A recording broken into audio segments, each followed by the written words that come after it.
Evening दोस्तों, कैसे हैं आप सब। आज लगभग 2 दिन बाद यूट्यूब पे क्लास होने जा रही है। रीज़न आप सभी को पता है, ऑफलाइन स्टूडेंट को, कि थोड़ा फीवर और वोमिटिंग का रीज़न रहा है ना। और बाकी ऐसा है कि जो भी चीज़ें धीरे धीरे करके 2 दिन गैप रहा है उनको आगे चल के हम पूरा करा देंगे, है ना। अब जैसे आज ऑफलाइन क्लास में छुट्टी रही क्योंकि मौसम इतना ज़्यादा खराब था कि हम लोग ऑफलाइन क्लास अगर ले भी लेते तो बहुत कम स्टूडेंट आए थे, है ना। लेकिन नरेंद्र सर ने आज मियागंज में 2.25 घंटे की जबरदस्त क्लास ले ली, और जबकि पूरा भीग के गए थे। मैंने मना भी किया था, लेकिन मतलब आज का काम उनका बड़ा काबिल तारीफ रहा, बड़ा जबरदस्त, है ना। तो और स्टूडेंट भी आए थे, हाँ उतने नहीं आए थे, लेकिन लगभग 50 के आसपास स्टूडेंट आ गए थे। मैंने कहा छुट्टी कर दो, लेकिन उन्होंने क्लास को कंटिन्यू रखा। लेकिन मैं नहीं पहुंच पाया, रीजन ये था बारिश हो रही थी। चलिए क्लास को कंटिन्यू करते हैं। टाइम एंड वर्क में कुछ क्वेश्चन शेष रह गए थे, पहले उनको खत्म करेंगे, फिर मिक्सचर एंड एप्लीकेशन पे आएंगे। ठीक है, तो बेसिक 2-3 पॉइंट को मैं डिस्कस कर देता हूँ ताकि एकदम बन जाए थोड़ा सा। आइए, जैसे सबसे पहले इंपॉर्टेंट चीज पे हमारा डिस्कशन हुआ था कि अगर कभी भी आपको कुल कार्य निकालना है, अगर कभी भी आपको कुल कार्य निकालना है तो टोटल वर्क बराबर क्या होता था, डेज इंटू एफिशिएंसी यानी दिन इंटू क्षमता। ये बात आपको याद होगी, है ना मेरे भाई। कुल कार्य बराबर क्या होता था, दिन इंटू में क्षमता, है ना। ये बड़ा बेसिक फार्मूला था जिससे हमने शुरुआत करी थी। अब दूसरा पॉइंट ये आया था कि अगर कभी भी इफिशियंसी निकालनी हो, क्या निकालनी हो, इफिशियंसी निकालनी हो। तो जैसे अगर कभी भी आपको क्षमता निकालनी है ना मेरे भाई, अगर कभी भी आपको इफिशियंसी निकालनी है तो आप क्या करोगे, कुल कार्य को दिनों से डिवाइड कर दोगे। ऐसा ही तो करोगे, कुल कार्य को किससे डिवाइड कर दोगे, दिन यानी कि समय भी बोल सकते हैं, है ना। कुल कार्य को आप किससे डिवाइड कर दोगे, दिन से डिवाइड कर दोगे।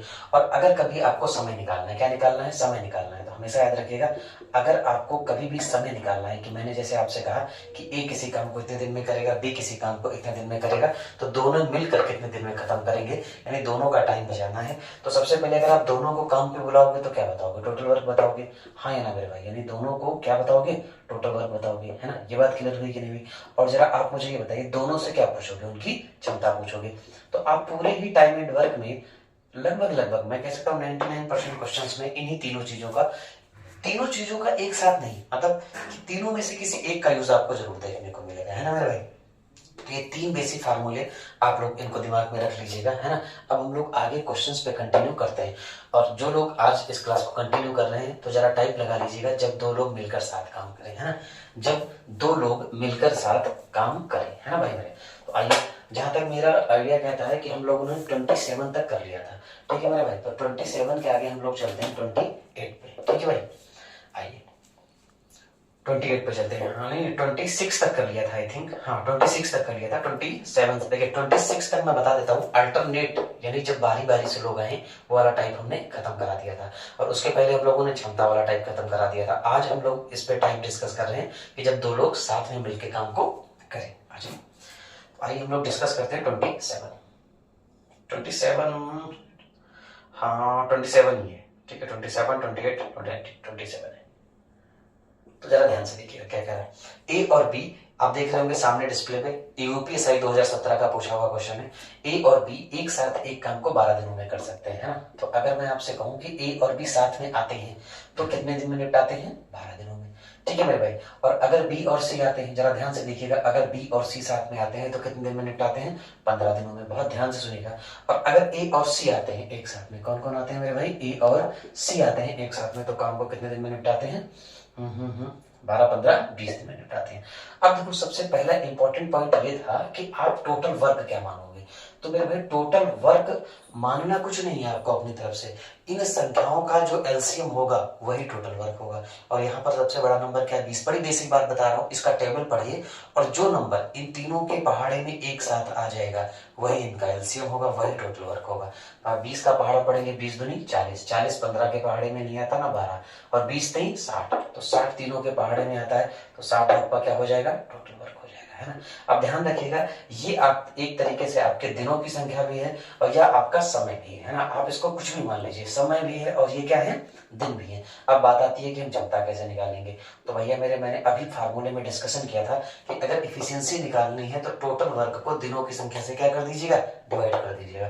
तो 12 पंचे 60 और 15 चकू 60 और 20 थे 60, आपकी इफिशियंसी निकल के आ गई, हाँ या ना मेरे भाई। अब बात आती है कि आपको काम करना किससे है। अब आपको काम कराना किससे, ए बी और सी एक साथ काम करते हैं तो काम कितने दिन में खत्म होगा, जरा ध्यान से सुनिएगा। आपको काम कराना है ए प्लस बी प्लस सी से। तो क्लास में भी मेरा एक स्टेटमेंट रहता है कि जितने लोगों को आप बुलाओगे उनसे क्या पूछोगे, टोटल वर्क। क्या पूछोगे, टोटल वर्क। और मतलब उनको क्या बताओगे, टोटल वर्क, और उनसे क्या पूछोगे, इफिशिएंसी। हाँ है ना। तो आप कहोगे जी टोटल वर्क की अगर मैं बात करूं तो टोटल वर्क, तो अभी आपने कहा था कि एलसीएम जो होगा वही टोटल वर्क होगा, लेकिन मुसीबत किस में आ गई, एफिशिएंसी में। क्यों, क्योंकि आपको ए की अलग एफिशिएंसी चाहिए, बी की अलग एफिशिएंसी चाहिए और सी की अलग, तभी आप इन दोनों को जोड़ पाओगे। हाँ या ना मेरे भाई। तो जरा मुझे एक बात ध्यान से दिखाइएगा कि यहाँ पर ये जो 5 है ये ए प्लस बी की है, ये जो 4 है ये बी प्लस सी की है, ये जो 3 है ये ए प्लस सी की है। तो मैं आपको डायरेक्ट फंडा बताता हूँ कि अगर आपको ए प्लस बी प्लस सी की इफिशियंसी निकालनी है तो कैसे निकालोगे। देखिए इन तीनों को जोड़ दीजिए, 5 4 9 3 12, और 12 को 2 से डिवाइड कर दीजिएगा। ध्यान से सुनिएगा, अगर आपको ए बी सी तीनों की कंबाइंड इफिशियंसी निकालनी है कि कहां से, A plus B plus C plus A से, तो इन तीनों को ऐड कर दीजिएगा और 2 से भाग कर दीजिएगा, तो इफिशियंसी कितनी आ जाएगी, 6। यानी ए बी सी। एक बात ध्यान रखिएगा, सिर्फ ए की नहीं है, ये ए की भी है, बी की भी है और सी की है, तो इफिशियंसी कितनी आ गई, 6। तो 6 से 60 को काट देंगे तो आंसर कितना आ जाएगा, 10 आ जाएगा। क्वेश्चन नंबर 27 की मैं बात कर रहा था और क्वेश्चन नंबर 27 का ऑप्शन होगा। चलिए नेक्स्ट क्वेश्चन पे आइए, क्वेश्चन नंबर 28 पे चलते हैं दोस्त। 28 भी आप देख रहे हो कि यूपीएसआई का पूछा होगा क्वेश्चन है। बस मेन रीजन यही है कि दुनिया यूट्यूब पे आके आपको यूपीपी का रिवीजन करा रही है, मैं यूपीपी के साथ आपको यूपीएसआई भी पढ़ा रहा हूँ, ताकि अगर लेवल टप जाता है तो आपको कोई प्रॉब्लम ना हो। आ जाओ मेरे भाई 28 पे चलते हैं, है ना। पढ़िए 28 में भी सेम क्वेश्चन है, आनंद और रवि एक काम को 12 दिनों में कर सकते हैं। तो अगर मैं बात करूं, ये आनंद है और ये कौन है, रवि है। एक साथ काम को करेंगे तो कितने दिनों में, 12 दिनों में। फिर रवि है, रवि को मैं आर से दिखा लेता हूं और चिन्मय को मैं सी से दिखा लेता हूं। रवि और चिन्मय उसी काम को कितने दिन में, 16 दिन में करते हैं। जबकि चिन्मय और आनंद, चिन्मय को सी से, आनंद को ए से, है ना मेरे भाई। तो कितने दिन में, 48 दिन। अब यहाँ पर यार देखो सबसे बड़ा नंबर क्या है, 48। तो जैसे ही आप देखोगे 48 16 के भी पहाड़े में आता है और 48 जो है वो 12 के भी पहाड़े में आता है। तो यहाँ पर आपका जो एलसीएम होगा वो बड़े आसानी से मिल जाएगा, कितना, 48। बात समझ में आई कि नहीं। यानी यहाँ पर आसानी से आपका टोटल वर्क निकल के कितना आ गया मेरे भाई, 48। अब बात आती है इफिशियंसी की। बात किसकी आती है, इफिशियंसी की। तो टोटल वर्क को किससे डिवाइड कर दीजिएगा, समय से। टोटल वर्क को किससे डिवाइड कर दीजिएगा, समय से। तो आपकी क्या निकल के आ जाएगी, इफिशियंसी। तो 12 चक्कू 48, 16 3 48, है ना मेरे भाई। और 48 से 48। अब ये इफिशियंसी जो 4 है वो ए की अकेले की नहीं है, ए प्लस आर की है। जो ये 3 है वो ना आर की है ना सी की है, आर प्लस सी की है। अब बात आती है कि क्वेश्चन में डिमांड किसकी कर रहा है। वो कह रहा है अगर रवि अकेले, देखो एक बात दिमाग में रखना, पिछले वाले क्वेश्चन में वो तीनों को एक साथ बुला रहा था, इस बार वो क्वेश्चन में किसको बुला रहा है, रवि को। किसको बुला रहा है, रवि को, है ना। ध्यान रखिएगा किसको बुला रहा है मेरे भाई, रवि को। तो फिर से वही कहानी कि रवि को आपको क्या बताना पड़ेगा, टोटल वर्क बताना पड़ेगा कि नहीं पड़ेगा। और रवि से क्या पूछना पड़ेगा, रवि की इफिशियंसी। आप खुद बता दीजिए, क्या आपको टोटल वर्क नहीं पता है। आप कहेंगे जी बिल्कुल पता है, 48। अब सबसे बड़ा सवाल ये आया कि हम रवि की इफिशियंसी को कैसे निकालते हैं। तो आइए मैं बताता हूँ। मैं पुराने वाले ही फंडे पे चलता हूं। अगर ये तीनों मिलके काम करते हैं, कौन कौन, ए प्लस आर प्लस सी, तो उस तरीके से आप इनकी इफिशियंसी कैसे निकालते हैं। आप कहते हैं सबको जोड़ दीजिए, 4 3 7 1 8, और 8 का आधा कितना आ गया, 4 आ गया। बात समझ में आई कि नहीं। लेकिन आप कह रहे हो जी तीनों की इफिशियंसी की तो हमको जरूरत ही नहीं, हमें सिर्फ जरूरत किसकी है, आर की। तो आइए तब निकालते हैं। अगर आर की आपको जरूरत है, अगर मैं ए प्लस सी का मान बता दूं तो आर का मान निकल आएगा। तो आप कहोगे जी बिल्कुल, ए प्लस सी का मान कितना है, 1। यानी इसकी जगह पर मैं कितना रख सकता हूँ, 1। इसकी जगह में कितना रख सकता हूँ, 1। अब जरा ध्यान से देखिएगा, चलिए इसको मैं हटा देता हूँ, इसको मैं हटा देता हूँ थोड़ी देर के लिए। यहाँ से ए प्लस सी की वैल्यू कितनी निकल के आ रही है, यहाँ से देखिए 1। अब बचा कौन, आर, और बराबर किसके आ जाएगा, 4 के आ जाएगा। तो आप बताइएगा 1 जाके इससे घटेगा तो आर की वैल्यू आपके सामने निकल के कितनी आ जाएगी, 3 आ जाएगी। आर की वैल्यू कितनी आ जाएगी, 3। और जब मेरे भाई रवि के बारे में ही पूछा है, एक बार कंफर्म कर लेते हैं। जी बिल्कुल रवि के बारे में ही पूछा है। तो रवि की इफिशियंसी निकल के आ गई 3, और 3 से 48 को आप काट दोगे तो आंसर आपका कितना आ जाएगा, 16। यानी रवि अगर अकेले काम करता है तो कितने दिनों में निपटा देगा, 16। चलिए नेक्स्ट क्वेश्चन पे। चलो भाई अब देखते हैं हम लोग क्वेश्चन नंबर 29। और दोस्त क्वेश्चन नंबर 29 भी आप देख रहे होगे बोर्ड पे कि ये भी क्वेश्चन जो है आपका 29 क्वेश्चन जो है यूपीएसआई में ही पूछा गया है ना। आइए बात करते हैं क्वेश्चन नंबर 29 पे, है ना।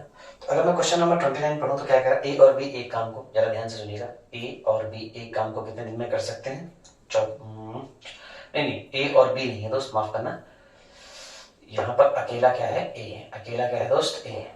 ए और बी एक काम को क्रमशः, यानी ए कितने दिन में, 24 दिन में, और बी कितने दिन में, 12 दिन में, है ना। ए और बी के बारे में बोला गया है कि ए और बी एक काम को क्रमशः, क्रमशः शब्द का मतलब होता है जो नाम पहले आया है उसके लिए पहला नंबर होगा, और जो नाम बाद में आया है उसके लिए दूसरा नंबर होगा। यानी ए एक काम को 24 दिन में, बी एक काम को 12 दिन में, और तीनों तीनों कौन मेरे भैया, और जो लिखा हुआ है वही तीनों, ए प्लस बी प्लस सी कितने दिन में, 4 दिन में।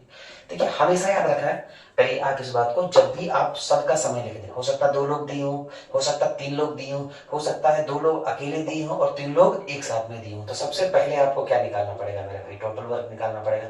और टोटल वर्क निकालने का एक ही फंडा है, एलसीएम, समय का एलसीएम। अब बताइए सबसे बड़ा नंबर क्या है, 24 है, सबसे बड़ा नंबर दोस्त क्या है, 24 है, तो 24 ही इनका क्या बन जाएगा, एलसीएम बन जाएगा। आ जाइए तो आइए निकालते हैं, 24 सेकंड 24 और 12 दूनी 24 और 4 चंग 24, क्या निकल के आ गई, इफिशिएंसी, क्या निकल के आ गई, इफिशिएंसी। अब जरा मुझे आप खुद बताइए, उसने कहा है ए बी और सी एक साथ उसी काम को 4 दिनों में कर सकते हैं। यदि काम को ए और बी के द्वारा एक साथ शुरू किया, अब देखो जरा, उसने खुद कह दिया है कि ए और बी आए और इन दोनों ने मिलकर कितने दिन तक काम किया, 3 दिन तक। डी का मतलब है भाई 3 दिन तक। तो आप मुझे एक बात खुद बता दीजिएगा जरा, ए की इफिशिएंसी कितनी है, 1, बी की इफिशिएंसी कितनी, 1, यानी ए एक दिन में 1 ईंट उठा सकता है, बी एक दिन में 2 ईंट उठा सकता है, तो दोनों मिलकर एक दिन में कितनी ईंट उठा सकते हैं, 3। तो एक दिन में 3 ईंट, तो 3 दिन में 9 ईंटें उठ जाएंगी कि नहीं उठ जाएंगी बताइए। यानी 3 दिन में टोटल काम कितना हो चुका है, 9। अब आप कहोगे जो टोटल वर्क था कितना, तो हम कह देंगे ऊपर देखिए लिखा है कितना, 24। तो 24 में से 9 काम हो चुका है, 24 में से 9 काम हो चुका है, तो शेष कितना बचा है, आप बता दीजिए कितना शेष बचा है। तो आप कहोगे जी शेष बचा हुआ है मेरे पास 15 का।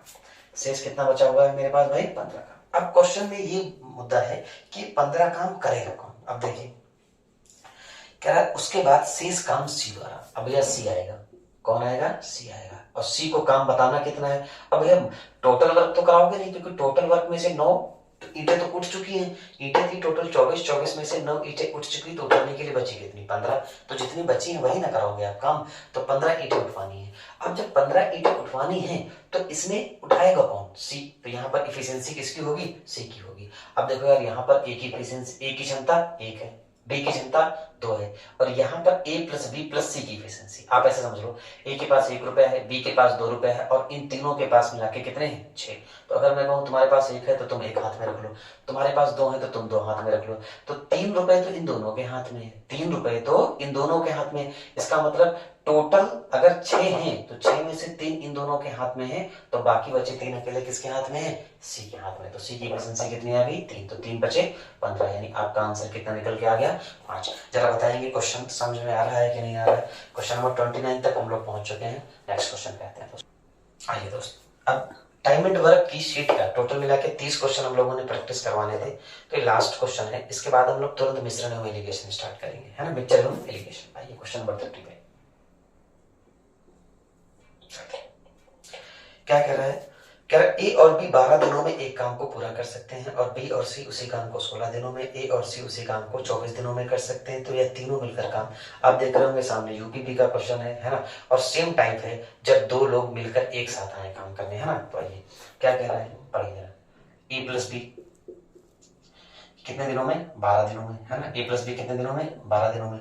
और फिर बात कर रहा है किसकी, बी प्लस सी कितने दिनों में, 16 दिनों में। बी प्लस सी कितने दिनों में, 16 दिनों में। और बात करते हैं किसकी, ए प्लस सी की। तो ए प्लस सी मेरे भाई कितने दिनों में कह रहा है, 24 दिनों में। ए प्लस सी कितने दिनों में, 24। तो सबसे बड़ा नंबर देख लीजिएगा कितना है, 24 है। तो आप अगर आपको एलसीएम नहीं समझ में आ रहा है तो आप 24 का टेबल पढ़ना शुरू कर दीजिए, और जो नंबर इन तीनों के पहाड़े में एक साथ आ जाए वही टोटल वर्क हो जाएगा, है ना। तो 24 है करना, 24 12 के पहाड़े में तो आएगा, लेकिन 16 के पहाड़े में नहीं आएगा, है ना। 12 के पहाड़े में तो 24 आ जाएगा, लेकिन 16 के पहाड़े में नहीं आएगा। 24 दूना 48, 48 16 के पहाड़े में भी है और 12 के पहाड़े में भी है। तो आपका टोटल वर्क यहाँ से निकल के कितना आ गया, 48 आ गया, है ना। अब मैंने आपसे क्या कहा था, बार बार एक ही बात को रिपीट कर रहा हूँ कि ये क्या है, समय है ना। ये क्या है, समय है, और आपको जरूरत किसकी है, क्षमता की। आपको किसकी जरूरत है, क्षमता की। शॉर्ट फॉर्म में एफिशिएंसी भी लिख सकते हैं, है ना। 12 से 48 को डिवाइड कर दीजिएगा 4, और ये 3, और ये कितनी आ गई, 1 आ गई, है ना। अब सबसे बड़ा मुद्दा ये है कि आपको काम कराना किससे। तो क्वेश्चन में कह रहा है तीनों मिलकर अगर एक साथ आए, तो तीनों मिलकर, तो ए प्लस बी प्लस सी। अब याद करिए जो ऑफलाइन क्लास के स्टूडेंट हैं, मैं हमेशा एक ही बात रिपीट करता हूँ, जितने लोग आएंगे उनको आपको क्या बताना होगा, टोटल वर्क बताना होगा, है ना। और उनसे आपको क्या पूछना होगा, इफिशिएंसी पूछनी होगी। आई बात समझ में। तो आपका जो टोटल वर्क हमारे पास पहले से ही है कितना, 48। टोटल वर्क कितना है 48। आपको जरूरत किसकी है, इफिशिएंसी की। इफिशिएंसी किसकी, ए प्लस बी प्लस सी की। तो उतनी देर से हम लोग एक ही बात पर डिस्कशन कर रहे थे कि अगर कभी भी आपको तीनों की कंबाइंड इफिशिएंसी चाहिए हो तो इन सबको जोड़ दीजिएगा, 4 3 7। कहीं कुछ गलती तो नहीं हो रही है दोस्त। एक प्लस बी 12 दिनों में, 12 छको 48, 16 3 48 और 24 दूना 48। यहाँ पे एक नहीं आएगा, यहाँ कितना आएगा मेरे भाई, 2 आएगा। बात समझ में आई कि नहीं। तो 4 3 7 2 9, टोटल इफिशिएंसी कितनी आ गई 9। और जितनी भी टोटल इफिशिएंसी आ जाए उसको किससे डिवाइड कर दीजिएगा, 2 से। अब ये जो इफिशिएंसी निकल के आई ये तीनों की एक साथ में, हाँ है ना। और मुझे जरूरत भी किसकी है, तीनों की। तो आप यहाँ कितना रख देंगे, 9। अब जब यहाँ बटे में 2 रखोगे तो वो 2 जाके कहाँ चला जाएगा, ऊपर चला जाएगा, है ना। तो आप एक काम कर सकते हो, चलिए कर देते हैं, ऐसे करता हूँ। यहाँ कितना आ गया, 2 आ गया, है ना। अब जरा मुझे आप एक बात बताइएगा, 9 से 48 को काटिएगा, 9 पना 45। ध्यान से देखिएगा, डेसिमल में जाएगा पक्का, 9 पना 45। अब जानते हो बचेगा कितना, 3। तो पॉइंट लगा दोगे तो 30 बन जाएगा कि नहीं। तो 9 3 27। अब लगभग लगभग अगर मैं इसको 5.3 मान लूं तो 5.3 को किससे गुणा करना होगा, 2 से। तो 5.3 को जब आप 2 से मल्टीप्लाई करोगे मेरे भाई तो 10.6 बनेगा, हाँ है ना। कितना बनेगा, 10.6 बनेगा। अब जरा ऑप्शन चेक कर लेते हैं कि 10.6 के आसपास कोई ऑप्शन है, जी बिल्कुल है, ऑप्शन नंबर डी। तो करेक्ट हमारा ऑप्शन कौन सा होगा, ऑप्शन नंबर डी। अब आप कहोगे यहाँ पे 10.6 आया, एक बार और डिवाइड करोगे तो 10.66 ही आएगा, है ना। तो वो लगभग में 10.67 ही माना जाएगा। तो उम्मीद करता हूं कि लगभग लगभग 30 क्वेश्चन, यानी कि डायमंड वर्क के 30 क्वेश्चन मैंने आपको प्रैक्टिस कराए हैं और लगभग लगभग सारे टाइप कवर करा दिए बहुत ही कम समय में। एक बार प्रैक्टिस कर लीजिएगा अगर आप यूपीपी का एग्जाम देने जा रहे हैं तो होपफुली कि यहीं से कोई ना कोई क्वेश्चन आ जाए। अब नेक्स्ट हम लोग जो है एक चैप्टर अपना स्टार्ट कर रहे हैं, मिश्रण और एलिगेशन। तुरंत आइए उस पर चलते हैं।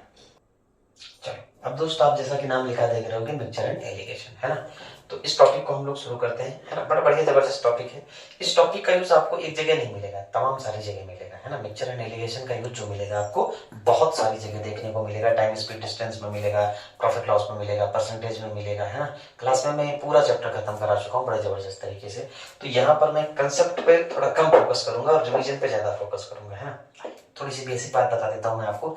जैसे आप मार्केट गए, है ना, मार्केट गए, आपने मान लिया जो है एक गेहूं खरीदा, है ना। मार्केट गया आपने एक कुछ क्वालिटी का कुछ किस्म का गेहूं खरीदा, मान लेते हैं जैसे मैंने मान लिया उसका रेट कितना था, 50 रुपए प्रति किलोग्राम था, है ना। कितना रेट था, 50 रुपए प्रति किलोग्राम था। आप थोड़ा सा आगे बढ़े दुकान पे, आपने वहां देखा यार यहाँ पे तो थोड़ा सा सस्ता गेहूं मिल रहा है, जैसे 40 रुपए प्रति किलोग्राम मिल रहा है। तो आपने कहा यार, आप एक व्यापारी हैं, आपने एक जगह से गेहूं बिक रहा था, वहां से 50 रुपए प्रति किलोग्राम के हिसाब से खरीदा। जैसे ही आप आगे बढ़े तो आपने देखा वहां पे थोड़ा सा सस्ता गेहूं मिला था, 40 रुपए प्रति किलोग्राम। अब यार आपने कहा यार चलो इसको भी खरीद के डाल लेते हैं, है ना। अब आप एक बोरा आपने यहाँ से खरीदा और एक बोरा आपने यहाँ से खरीदा। अब आप खरीद के घर पहुंच गए, अब आपको अगले दिन कहीं दूसरी बाजार में बेचने जाना है। तो अब आपने सोचा कि इन दोनों बोरों को मैं एक बोरे में क्या कर दूं, मिश्रित कर दूं। और एक बोरे में जब आप मिश्रित करोगे तो मिश्रित करने के बाद जाहिर सी बात है एक तीसरा नया बोरा बनेगा। अब सबसे बड़ा सवाल ये उठता है कि आप एक बोरा 40 के हिसाब से खरीद के लाए थे और एक बोरा 50 के हिसाब से। इसको किस ढंग से मिश्रित किया जाए कि आपको व्यापार में जो है वो नुकसान ना हो। तो इसी मिश्रित करने की प्रक्रिया को क्या कहा गया है, एलिगेशन कहा गया है। दो अलग अलग चीजों को मिलाना। अलग अलग चीजों का मतलब नहीं, आप ये मत समझ लेना कि गेहूं में आप दाल मिला दिया जाएगा, ऐसा नहीं। अगर गेहूं है तो गेहूं में गेहूं मिलाया जाएगा, दाल है तो दाल में मिलाई जाएगी, दाल में दाल ही मिलाई जाएगी। कहने का मतलब है दो अलग अलग प्रकार के गेहूं, एक सस्ता गेहूं और एक कैसा है, महंगा गेहूं है। तो आपने सोचा यार एक काम करते हैं, 50 और 40 को अगर मुझे इसका रेट डिसाइड करना है तो मैं अपनी तरफ से एक ऐसा रेट डिसाइड करता हूं जो एक वैल्यू से तो बड़ा हो और लेकिन एक वैल्यू से क्या हो, छोटा हो, है ना। तो मैंने अपनी तरफ से मान लिया कि मान लिया आपने जो बोरा बनाया उसका रेट डिसाइड कर दिया कितना, 45 रुपए प्रति किलोग्राम। कितना, 45। ऐसा क्यों, क्योंकि एलिगेशन का रूल ही है मेरे भाई कि जो यहाँ वाली वैल्यू होगी वो एक से क्या होगी, बड़ी होगी और एक से क्या होगी, छोटी होगी। उसके बाद हम क्या करते हैं, इससे इसको माइनस करते हैं और इससे इसको माइनस करते हैं। अब सबसे बड़ा सवाल आया कि यहाँ पर एक नंबर आता है, जैसे नंबर तो आएगा ही आएगा, जाहिर सी बात है 50 से 45 का कितना आएगा, 5 आएगा। 45 से 40 का कितना आ जाएगा? 5 आएगा। और हमेशा ये किस में आएगा? रेशियो में आएगा। तो सवाल ये निकल के आता है कि रेशियो किस चीज का आता है। देखिए अगर आप यहाँ पर जो चीज खरीद के लाए हैं उसका जरा आप बेस सोचिए, क्या लाए हैं? गेहूं लाए हैं। और गेहूं किस में होता है मेरे भाई? बता दीजिएगा किस में होता है? मीटर में होता है, लीटर में होता है, या किलोग्राम में होता है? तो आप कहोगे जी किलोग्राम में होता है।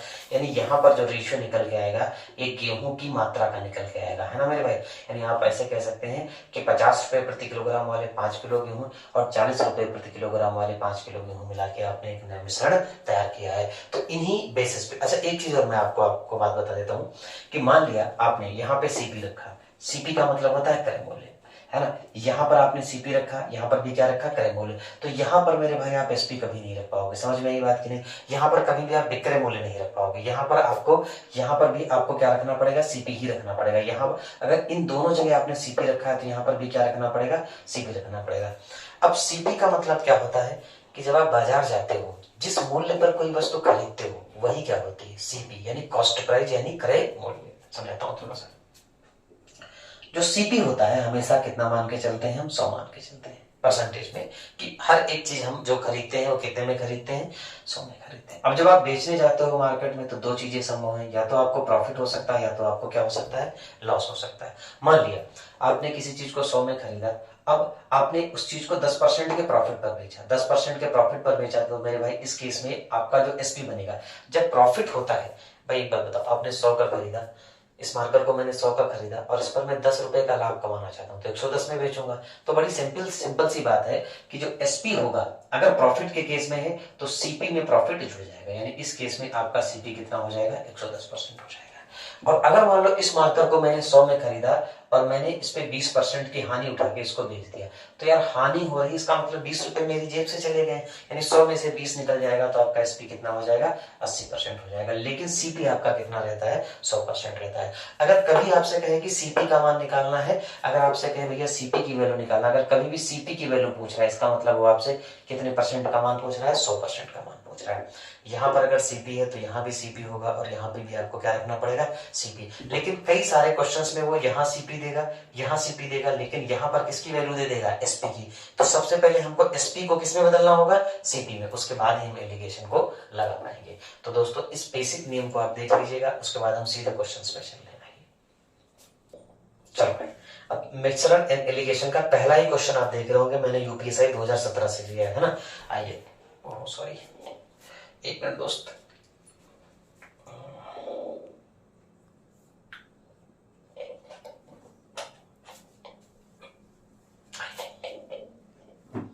पहला ही क्वेश्चन देखते हैं। क्या उस अनुपात को ज्ञात करें जिसमें एक 192 रुपए प्रति किलोग्राम कीमत वाली मिश्रण को 150 रुपए कीमत वाली मिश्रण के साथ। मान लो आप ऐसे समझ लो कि जैसे मैं आपसे, पहला ही क्वेश्चन है मिश्रण और एलिगेशन का पहला ही क्वेश्चन। आपने कोई चाय पत्ती खरीदी या आपने गेहूं खरीदा, कुछ भी खरीदा यार, है ना। आपने जो गेहूं खरीदा है वो जो क्वालिटी इसका जो प्राइस है वो 192 रुपए प्रति किलोग्राम है, और दूसरे वाले का जो प्राइस है मेरे भाई वो कितना है? 150 रुपए प्रति किलोग्राम है। अब क्वेश्चन में ये आया, सबसे बड़ी बात आया कि जो ये खरीदने वाली चीज है ये आपकी क्या कहलाएगी? सीपी कहलाएगी, है ना। अब आप कहोगे जिसमें कहीं इस बात का जिक्र तो नहीं हुआ है। देखो, उस अनुपात को ज्ञात करें जिसमें एक 192 रुपए प्रति किलोग्राम कीमत वाली मिश्रण को 150 रुपए प्रति किलोग्राम कीमत वाली मिश्रण के साथ इस तरह मिलाया है। आप ऐसे समझो ना, ये दो चीजें आपके घर में हैं, आप इन दोनों चीजों को मिला रहे हो, है ना। तो अगर ये दोनों चीजें आपके घर में है तो जाहिर सी बात है कि ये आपने खरीदी ही तो होंगी, है ना। ये आपने क्या की होंगी? खरीदी ही तो होंगी। अब आते हैं, अब आप खरीदने के बाद इनको मिला रहे हो और मिला के जो है मेरे भाई बेच रहे हो कितने में? ध्यान से देखिएगा, एसपी आपने इसका डिसाइड किया है कितना? 194 रुपया 40 पैसा। अब अगर यहाँ पर सीपी दिया होता तो मैं सीधे यहाँ उठा के रख देता और एलिगेशन लगा देता, लेकिन यहाँ पर विक्रय मूल्य दिया है और कह 194 रुपए 40 पैसे में बेचकर आपको प्रॉफिट हुआ है कितने का? 20% का। तो मैंने कहा था अगर यहाँ पर उसने सीपी एसपी दिया है, क्या दिया है? एसपी दिया है, तो एसपी से पहले क्या निकालोगे? सीपी। याद आया? एसपी से, यानी ये तो विक्रय मूल्य है और विक्रय मूल्य से पहले क्या निकालना पड़ेगा आपको मेरे भाई? सीपी निकालना पड़ेगा। अब जरा ध्यान से सुनिएगा, मैंने कहा था सीपी हमेशा कितने परसेंट होता है? 100%, है ना। और प्रॉफिट आप कितने परसेंट का उठा रहे हो? 20% का। इसका मतलब परसेंट में कितने में बेच रहे हो? 120% का। और रुपए में कितने में बेच रहे हो? 194 रुपए 40 पैसे में। तो जो चीज रुपए में 194 रुपया 40 पैसा है, वही चीज परसेंट में कितनी होगी, 120% होगी। हाँ है ना भाई। सीपी कितना होता है, 100%, और प्रॉफिट है 20% का, तो बेच कितने में रहेगा, 120% का। और आपको वैल्यू निकालनी किसकी है, सीपी की, तो सीपी हमेशा कितना होता है, 100% आ जाएगी। तो परसेंट से परसेंट कट जाएगा, है ना। अब ये जो मेरे भाई डेसिमल है, तो ये दो जीरो को, दशमलव को क्या कर देगा, खत्म कर देगा। अब ध्यान से देखना, ये जीरो इस जीरो से कट जाएगा। आई बात समझ में। 12 से इसको काटे 19 को, 12 का नाम 12 और 12 7, तो बच्चा 72 और 12 दूनी 24, यानी आपका सीपी निकल के मेरे दोस्त कितना आ गया है, 165 आ गया। आई बात समझ में कि नहीं। अब एक बार आपको सीपी मिल जाएगा तो यहाँ रख दीजिएगा, और आप खुद देख लीजिएगा कि जो ये बीच वाली वैल्यू है वो 150 से बड़ी है और 192 से क्या है, छोटी है। अगर ऐसा नहीं है तो एलिगेशन नहीं लगेगा, है ना। आइए अब इससे इसको माइनस करेंगे और इससे इसको माइनस करेंगे। देखिए 150 से कितना ज्यादा है, वैसे सोच लीजिए ना, 150 से कितना ज्यादा है, 12 ज्यादा है, तो यहाँ 12 लिख दीजिएगा, है ना। और 192 से 62 घटाओगे तो कितने का अंतर आएगा, आई थिंक 31 का अंतर आएगा, है ना मेरे भाई। कितने का अंतर आएगा, 30 का। अब जानते हो रेशियो अपने सरलतम रूप में होता है, तो अगर किसी से कट रहा है तो काट दीजिए। 6 दूनी 12 और 6 पंचे 30, ये उनके द्वारा मिलाई गई मात्रा का अनुपात निकल के आ गया, है ना। तो एलिगेशन में एक यही प्रॉब्लम आती है कि अगर बीच में उसने किसकी वैल्यू दे दी है, एसपी की, तो एसपी से पहले आपको क्या निकालना होगा, सीपी, उसके बाद ही आप क्या लगा पाओगे, एलिगेशन, है ना। तो नेक्स्ट क्वेश्चन पे चलते हैं। आइए भाई दो क्वेश्चन नंबर 2 पे चलते हैं, है ना। क्वेश्चन नंबर 2 भी आप डिस्प्ले पे देख रहे होंगे कि यूपीएसआई 2017 में पूछा गया। कह रहा है 3 रुपए 60 पैसे प्रति किलोग्राम कीमत वाली कितने किलोग्राम गेहूं। अब देखो इसमें उसने ये कह दिया है कि कोई चीज है जिसका रेट कितना है, 3 रुपए 60 पैसे। ये लाइन मैंने खींच रहा हूँ, कह रहा है कितने किलोग्राम गेहूं, इसलिए मैंने क्वेश्चन मार्क लगा दिया है कि यहाँ पर हो सकता है 8 किलो है, हो सकता है 10 किलो है, इसलिए मैंने क्वेश्चन मार्क लगा दिया। कितने किलोग्राम गेहूं, 4 रुपए 20 पैसे। अब जो दूसरे क्वालिटी के गेहूं उनका रेट कितना है, 4 रुपए 20 पैसे, और उनकी मात्रा कितनी है मेरे भाई, 8 केजी। हाँ ना। कह रहा 8 किलोग्राम गेहूं में मिलाया जाए। कह रहा 3 रुपए 60 पैसे वाले गेहूं को 4 रुपए 20 पैसे वाले गेहूं के साथ जो है मिलाया जाए, और इस मिश्रण को कितने में बेचा जाए, 4 रुपए 40 पैसे में। तो आप मुझे ये बताइए, ये सीपी है, ये सीपी है, लेकिन क्वेश्चन में मेरे भाई जो दिया है वो किसकी वैल्यू दी है, एसपी की। 4 रुपया कि आपने जो बेचा है वो कितने में बेचा, 4 रुपए 40। तो मैंने कहा था एसपी दिया हुआ होगा, तो आपको एसपी को पहले किस में बदलना होगा, सीपी में। तो अब जरा देखिए 4 रुपए 40 पैसे में बेच के आपको प्रॉफिट हो रहा है या लॉस हो रहा है। तो क्वेश्चन में कह रहा है मेरे भाई प्रॉफिट हो रहा है कितने परसेंट का, 10% का। अब ध्यान से सुनिएगा, आपको वैल्यू किसकी निकालनी है, सीपी की। तो जरा मुझे आप खुद बता दीजिएगा कि सीपी हमेशा कितना होता है, 100। प्रॉफिट कितने का हुआ है, 10% का। इसका मतलब परसेंट में चीज कितने की बिकी होगी, 110% की, और रुपए में कितने बिकी है, 4 रुपए 40 पैसे की। तो जो ये 4 रुपए 40 पैसे हैं, ये 110% का मान है, और आपको पता क्या करना है, सीपी। सीपी का मतलब कितना, 100%, तो परसेंट से परसेंट जाएगा। ध्यान समझ में है कि नहीं। अब एक चीज को और ध्यान में रखिएगा मेरे भाई, कि इसको थोड़ा सा कैसे आसान किया जाए। तो अगर मैं इस दशमलव को हटा दूं तो ये दोनों जीरो खत्म हो जाएंगे कि नहीं हो जाएंगे, और ये जीरो से जीरो कट जाएगा, और 11 चक्कू 44, यानी सीपी निकल के आपके हाथ में कितना आ जाएगा, 4 आ जाएगा। अब जरा ध्यान से देखिएगा कि आपने ऐसे कह सकता था क्वेश्चन कि आपने इस चीज को 4 रुपए में बेचा, प्रॉफिट 4 रुपए में खरीदा था, प्रॉफिट लिया था 10% का, तभी तो आपने 4 रुपए 40 पैसे में बेचा था। तो एक बार आपके हाथ में सीपी आ गया तो सारा खेल खत्म हो गया। इससे इसको माइनस कर दीजिएगा और इससे इसको। अब देखिए 4 रुपए 20 पैसे से 4 रुपए घटाओगे तो 0.20 पैसा बचेगा, है ना। और 3 रुपए 60 पैसे को 4 से माइनस करोगे तो 0.40 पैसा बचेगा। आप जानते हो रेशियो में इक्वल चीजें कट जाती है, ये डेसिमल कट जाएगा, क्योंकि यहाँ भी 2 अंक के बाद है और यहाँ भी कितने अंक के बाद है, 2 अंक के बाद है। उसके बाद इसको आप 20 से भाग लगा दीजिएगा, 20 सेकंड 20 और 20 दूना 40, यानी वो कह रहा है कि यहाँ पर अगर आपने 3 रुपए 60 पैसे वाले 1 यूनिट गेहूं मिलाए हैं, तो 4 रुपए 20 पैसे वाले कितने गेहूं मिलाए हैं, 2 यूनिट गेहूं मिलाए हैं। तो आप मुझे खुद बता दीजिएगा कि 8 किलो जो है वो कितने यूनिट का मान है, 2 किलो का। और आपको चलो इसको x मान लेते हैं, इसको क्या मान लेते हैं, x, और आपको x की वैल्यू निकालनी है, और x कितना यूनिट है, 1 यूनिट है। तो काट दीजिएगा जरा, 2 चक्कू 8, यानी ये वाले जो गेहूं है, आप ऐसे भी समझ सकते थे 2 यूनिट का मान 8 है, 2 यूनिट का मान 8 है, तो 2 का आधा ही तो इधर लिखा है, तो इसका मतलब इधर 8 का आधा यानी कितना होगा, 4 होगा। तो आपका आंसर क्या आ जाएगा मेरे भाई, 4 आ जाएगा। आपको बात समझ में आ गई होगी, इसलिए नेक्स्ट क्वेश्चन पे चलते हैं। आ जाओ, अब हम लोग क्वेश्चन नंबर 3 पे चलते हैं, और 3 भी देख रहे होगे आप, यूपीएसआई 2017 में ही पूछे गए। हाँ भाई क्या कह रहा है, एक आदमी 60 रुपए प्रति लीटर के हिसाब से स्प्रिट खरीदता है, खरीदने का मतलब सीपी होता है ना। भाई तो अगर मैं आपसे बात करूं कि जो स्प्रिट की बात करी है ना, जो स्प्रिट की बात करी है उसने मेरे भाई, तो स्प्रिट उसने किस रेट में खरीदी है? 60 के रेट में, ठीक है। अब कह रहा है उसमें पानी मिलाता है, तो यार पानी अगर मिलाता है तो एक बात बताओ, अगर कभी भी आपको किसी चीज में पानी मिलाना है तो क्या कभी पानी खरीदना पड़ता है? आपको भी शहरों में तो खरीदना पड़ता है, अरे यार मिलाने के लिए थोड़ी खरीदता है कोई, किसी नल से या कहीं से जो है भर के उसमें क्या करता है? मिला देता है। तो स्प्रे का रेट तो 60 रखेंगे, लेकिन पानी का रेट क्या हो जाएगा? 0 मान के चलेंगे, है ना। अब क्या कह रहा है? कह रहा है उसे 75 रुपए प्रति लीटर के हिसाब से बेचता है। यार यहाँ पर बात हुई थी खरीदने की, और फिर बीच वाली वैल्यू भी जो दी है उसने कौन सी दी है? बेचने की। जबकि बीच वाली वैल्यू भी कौन सी होनी चाहिए थी? खरीदने की होनी चाहिए थी। आ जाइए, तो कितने में बेच रहा है आप बता दीजिएगा जरा, है ना। कह रहा है कितने रुपए में बेच रहा है मैंने? 75 रुपए में। अब 75 रुपए में बेचने के बाद जो मेरे भाई उसको प्रॉफिट हुआ है वो कितने परसेंट का हुआ है? 37.5% का। तो मैंने आपसे एक ही बात बोली थी कि अगर यहाँ सीपी है, यहाँ सीपी है, तो यहाँ भी क्या रखना पड़ेगा? सीपी। यानी सबसे पहला काम आप ये करिएगा कि सीपी निकाल लीजिएगा। तो आप कहोगे जी इसमें अब कोई दिक्कत की बात नहीं है, जो ये 75 है, जो ये 75 है ये एसपी है कि नहीं है? आपको निकालना क्या है? सीपी। आप ये बताइए सीपी कितने परसेंट होता है? 100% होता है। और आपने 37.5% का लाभ उठाया है, इसका मतलब आपने परसेंट में कितने का बेचा होगा? 137.5% का। और आप बताइए आपको सीपी निकालना है, तो सीपी हमेशा कितने परसेंट होता है? 100%। आई बात समझ में? तो आपको क्या होगा कहानी? परसेंट से परसेंट कट जाएगा। जरा ध्यान से देखिएगा, है ना। अगर मैं ऊपर नीचे 25 से डिवाइड लगा दूं, किससे? 25 से, तो 25 नहीं 75 हो जाएगा, और 25 पंचे कितना हो जाएगा? 125 हो जाएगा, और 25 पंचे फिर से कितना हो जाएगा? 125। देखिए एक अंक के बाद दशमलव तो बद लगा रहेगा, है ना। अब जरा मुझे आप एक बात बताइए, ये 55 पॉइंट को थोड़ी देर के लिए दिमाग से हटा दीजिए, ये 55 है और ये 100 है, ये दोनों 5 से कट जाएंगे, तो 5 से काट दीजिएगा 55, यानी 5 एकम 5, और ये 1.1 आ जाएगा, और ये कितना आ जाएगा? 20 आ जाएगा। तो 20 का 3 गुना कितना हो जाएगा? 60, है ना। और बटे में कितना आ जाएगा? 20 का 3 गुना कितना हो जाएगा? 60। तो बटे में कितना आ जाएगा मेरे भाई? 1.1 आ जाएगा। तो पॉइंट हटाओगे तो ये 600 बटे कितना हो जाएगा? 11 हो जाएगा। लेकिन सर क्वेश्चन नीचे आराम से स्टडी हो जाएगा, 600 बटे कितना हो जाएगा? 11 हो जाएगा, है ना। तो अब यहाँ पर मैंने कहा था जैसे ही सीपी आपके हाथ में निकल आता है यहाँ उठा के रख दीजिएगा, तो सीपी कितना निकल के आ गया? 600 बटे 11। अब आप कहोगे जी अब तक जो भी वैल्यू बीच वाली आ रही थी वो फ्रैक्शन में नहीं थी, लेकिन ये वाली वैल्यू किस में है? फ्रैक्शन में।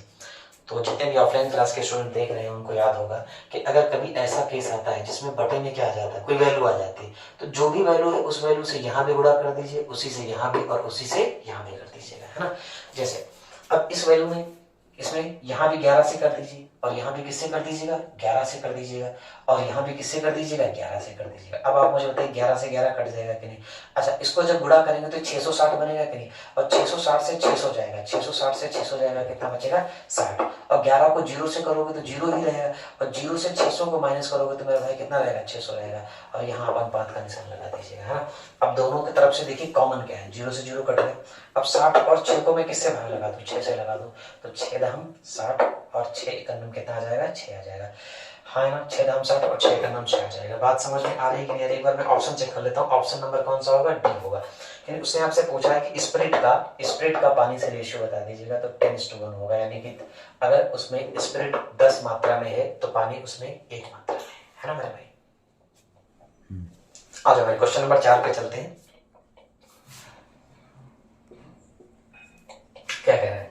अशोक के पास, ध्यान से सुनिएगा, 60 रुपए प्रति किलोग्राम और 85 रुपए प्रति किलोग्राम। जैसे मैंने आपसे क्या कहा था, आप किसी मार्केट में गए तो आपने देखा कि कोई गेहूं है, उसका रेट कितना है? 60। आप फिर थोड़ा आगे बढ़े, आपने देखा यार थोड़ा अच्छा गेहूं मिल रहा है लेकिन थोड़ा महंगा है, तो आपने कहा चलो कोई बात नहीं खरीद लेते हैं। उसका रेट कितना है? 85। तो आपने एक सस्ता गेहूं खरीदा और एक आपने महंगा गेहूं खरीदा। अब आप घर आओगे, अगर आप व्यापारी हो तो ऐसा तो नहीं इनको घर में रख दोगे, इन दोनों को मिला के एक तीसरी मात्रा तैयार करोगे। लेकिन मेरे भाई जो तीसरी मात्रा होगी उसका अगर एसपी दिया है तो उसको सीपी में बदलना होगा। क्वेश्चन में पढ़िए, करिए इनके मिश्रण को 84 रुपए प्रति किलोग्राम में बेचकर, बेचने का अगर कहीं पर शब्द यूज होता है तो मतलब एसपी दिया है, तो आप मुझे खुद बता दो कितने में बेचा है? 84 रुपए में। और अगर 84 रुपए में बेचा है तो प्रॉफिट कितने का हो रहा है मेरे भाई? 20% का। प्रॉफिट कितने का हो रहा है? 20% का। अब आपको शायद चीजें रट गई होंगी कि सीपी निकालना पड़ेगा, और बताइए सीपी होता कितना है? 100%। और 100% में अगर 20% का प्रॉफिट है, 100 रुपए की खरीदे हो, 20 रुपए का प्रॉफिट ले, उसका मतलब 120 में बेचे हो, और रुपए में कितने में बेचे हो? 84 में। तो जो 84 है वो कितने परसेंट का मान है? 120% का मान है। और सीपी, हमेशा सीपी निकालोगे तो ऑलवेज यहाँ पर किससे गुणा करोगे? 100% से। परसेंट चला जाएगा जाएगा 0 से 0 और 12 सते 84 और 7 का 10 से उड़ा कर दोगे तो इतना तो आपको पता ही होगा कितना आ जाएगा, 70 आ जाएगा। यानी ये भी सीपी, ये भी सीपी और जो निकल के आया वो भी सीपी, है ना मेरे भाई। तो जरा बता दीजिएगा आप 60 से 70 जाएगा तो यहाँ कितना बचेगा, 10 बचेगा और यहाँ कितना बचेगा 70 10 80, यहाँ कितना बचेगा 15 बचेगा। आई बात समझ में क्या आई? पूछा क्या उसने, देख लेते हैं। उसने कहा है तो मिश्रण में इन प्रकारों का अनुपात बताइए। उसने रेशियो पूछा है तो आप दोनों को काट दीजिएगा, 5 3 15 और 5 दूनी 10 आ जाएगा।